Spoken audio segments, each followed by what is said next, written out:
What's up guys, Odyssey Cubing here, and today I'm going to be sharing my thoughts on Cubing at Home 2020. So Cubing at Home 2020 is an unofficial online competition where you cube at home. This was created most likely due to the COVID-19 outbreak that we are all aware of, I'm sure by now. And it gives cubers an opportunity to, simulate a competition or still have fun while cubing at home instead of just sitting there monotonously practicing like we normally do. So I'm going to be going over, kind of my thoughts, my critiques, what I liked about it, what I didn't like about it, just sort of the stuff like that. So I'm going to talk about two different aspects of it and the pros and cons of each. I'm going to talk about the concept, so an online competition, what that would entail in the best case scenario, stuff like that, and the execution, and meaning how it actually went.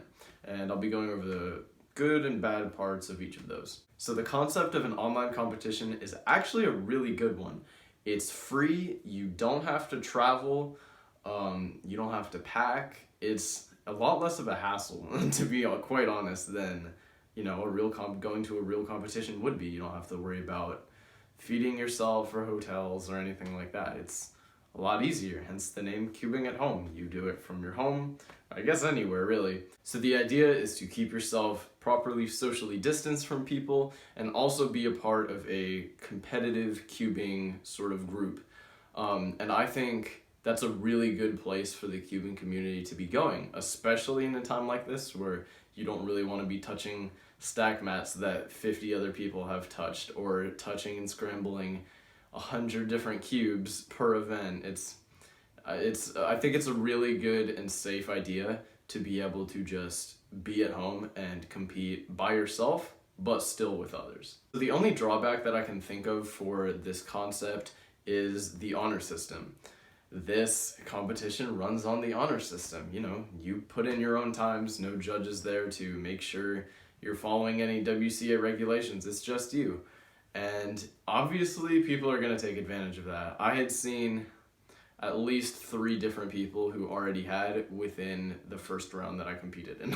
And another thing is, if you're going to be eligible to podium or make a final round, you must submit completely unedited video from the time you open the scrambles to the time you're done with your 5th solve. So that also adds to the integrity level of at least the people who are in the top.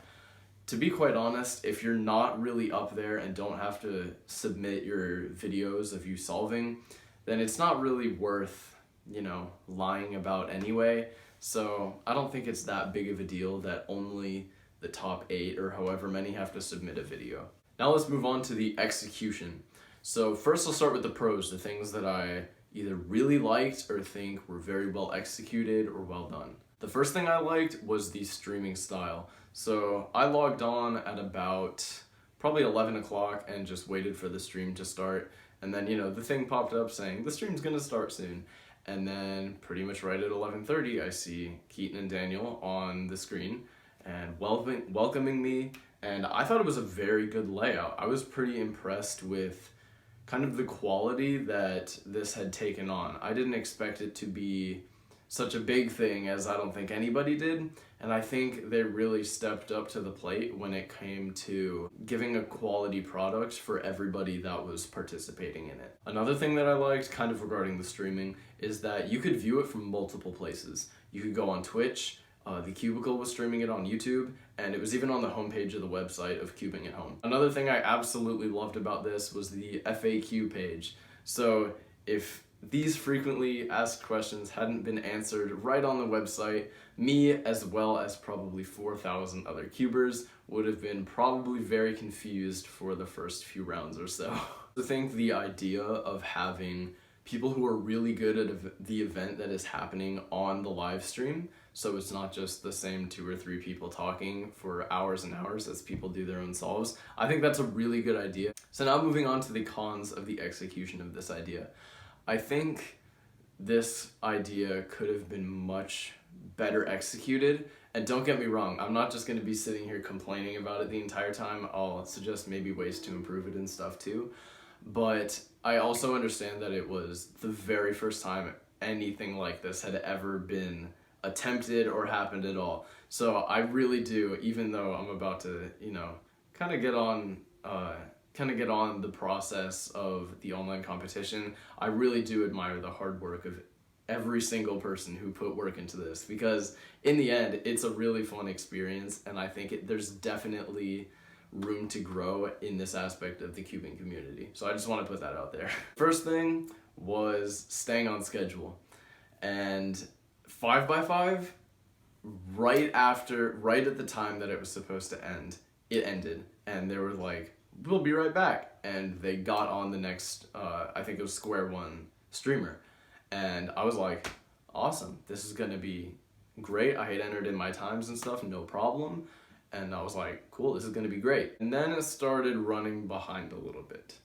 so I'm not entirely sure whether the delay of schedule was due to the number of live streamers and how long they were taking to do their solves, or simply just inputting the results.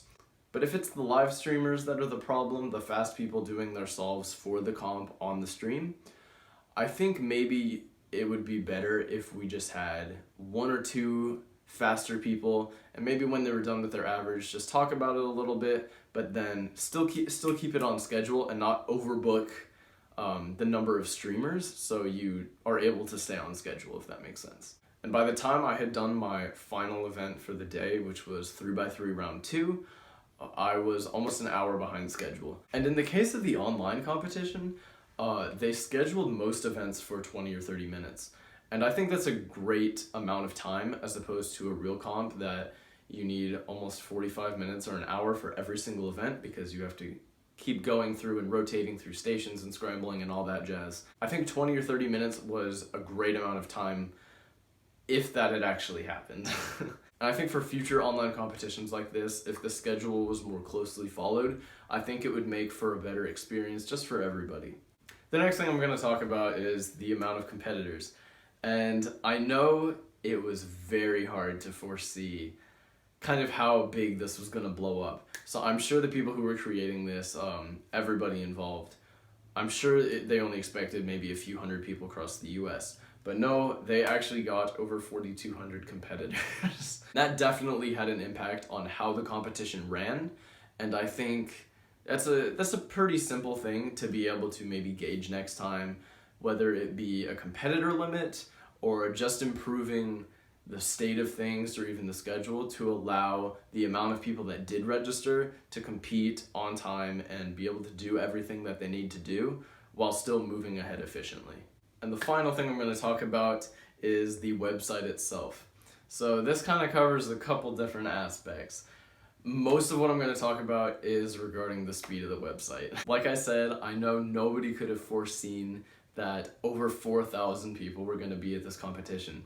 And if there were a lot less, things no doubt would have run a lot more smoothly and according to plan. But when you have that many people online on the same website with probably multiple tabs of the different links of the website open at the same time, it makes it very difficult to get to where you want to go just because of that increased traffic. As I'm filming this right now, I'm looking at the website and it is saying there is increased traffic and results will be updated momentarily. I think what probably happened is there was an overflow kind of website traffic and they weren't able to get all the results in. And obviously that's not ideal, and that's something that can be improved upon further, and whether that be through competitor limits or maybe a different website layout or all this stuff like that. So the speed of the website and how long it takes for you to be able to view your results or look at the live stream maybe is not 100% ideal, but again, that's mostly due to the sheer amount of competitors that were competing in this. Those are my thoughts on Cubing at Home 2020. I hope you guys enjoyed this video, and make sure you give it a like and comment down below what video you want to see next, and hit the subscribe button for some more awesome content like this. I really do like the idea of an online competition. I think it's a great way for the community to be going, especially in something like this where we are sort of isolating ourselves. So yeah, thanks for watching, and I'll see you in my next video.